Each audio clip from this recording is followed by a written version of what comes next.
Gue pribadi, gue konsumsi atau gue ibaratnya minum artificial sweetener.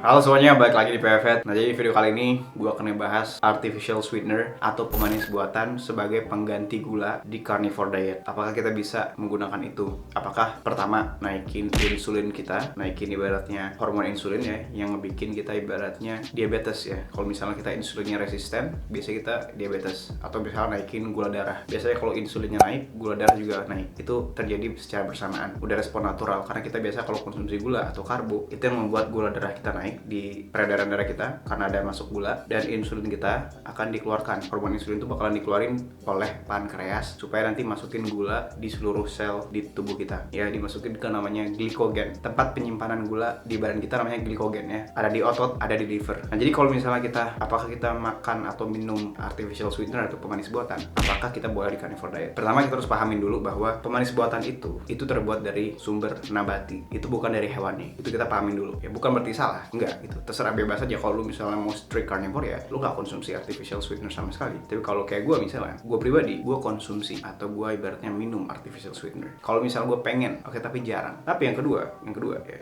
kalau misalnya kita pengen minum menggantikan gula ya, pakai misalnya Tropicana Slim atau stevia yang lain gitu ya, kita boleh-boleh aja, cuman jangan kebanyakan. Itu dari pengalaman gue pribadi ya, nanti lu bisa cari sendiri. Maksudnya gini, yang paling tahu badan kita itu bukan gue ya, gue nggak tahu badan lu kayak gimana. Gue hanya bisa ngasih ibaratnya basic atau gambaran umum ya dari penggunaan stevia ini atau penggunaan pemanis buatan ini. Yang tahu adalah badan lu sendiri atau lu. Jadi kalau lu misalnya mau coba, nanti lu cari tahu responnya. Nah, kalau gue pribadi, kalau gue minum pemanis buatan kebanyakan, lebih dari 1 sachet sehari, perut gue bakalan kembung, bakalan bloated, terus gue juga bakalan gassy, kentut-kentut gitu ya. Karena apa? Karena ibaratnya stevia itu atau artificial sweetener itu dari sumber nabati, dari plant, dari tumbuh-tumbuhan. Contohnya stevia itu dari daun. Jadi gitu ya, ketika kita konsumsi yang bukan dari hewani, kita akan gassy, perut kita bakalan kembung, apalagi lu minumnya lebih dari 1 sachet. Itu gue baru tahu juga sebenarnya pas gue coba, kayak itu kan manis ya, enak ya. Jadi setiap gue minum ya, minum air dingin gitu ya, kan besok habis makan kan, kayak air dingin doang kayak kurang gitu kan, gue pengen yang manis-manis. Kira gue kasih tuh 1 sachet, minumin, enak ya.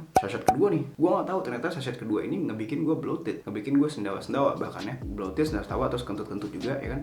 Karena gue baru tahu bahwa artificial sweetener tuh bukan dari udara terus dijadiin kayak pemanis, enggak, itu dari daun, ternyata itu dari sumber nabati. Jadi sekarang ini gue jarang, kayak contohnya gue minum Coke Zero ya. Coke Zero kan itu pakai pemanis buatan juga ya. Kalau gue kebanyakan itu udah pasti gue sendawa-sendawa ya, gassy, keluar gasnya. Kalau nggak dari pantat, dari mulut ya, sama bloated, kembung perut kita. Jadi gitu. Jadi kalau misalnya pertanyaannya adalah, teman gue nih misalnya dia nanya ya, udah banyak sih komennya, jadi gue langsung rangkum di sini aja, gue nggak bacain pertanyaannya. Kita boleh nggak pakai stevia cair atau apa segala macam? Boleh aja, karena kalorinya juga nggak ada ya kan, kalorinya juga 0 ya. Sebenarnya ada, cuman mungkin dibuletin jadi 0. Jadi kalorinya tuh nggak ada, terus gulanya juga nggak ada, sehingga kita nggak ngebikin insulin kita naik ya, gula darah kita juga nggak bakal naik. Cuman yang jadi masalah adalah nanti masalah respon terhadap stevia itu. Masing-masing individu tuh beda-beda, tapi menurut gue ya, prediksi gue itu kebanyakan sama, karena kita sama-sama manusia gitu loh. Jadi palingan efeknya bloated aja, paling nggak nyaman di perut lu, nggak nyaman pasti. Oke, kalau kebanyakan ya. Jadi gitu aja, nggak masalah di carnivore diet itu kita pakai artificial sweetener, nggak masalah, asal nanti diatur porsinya tergantung dari masing-masing individu. Segitu aja video dari gue,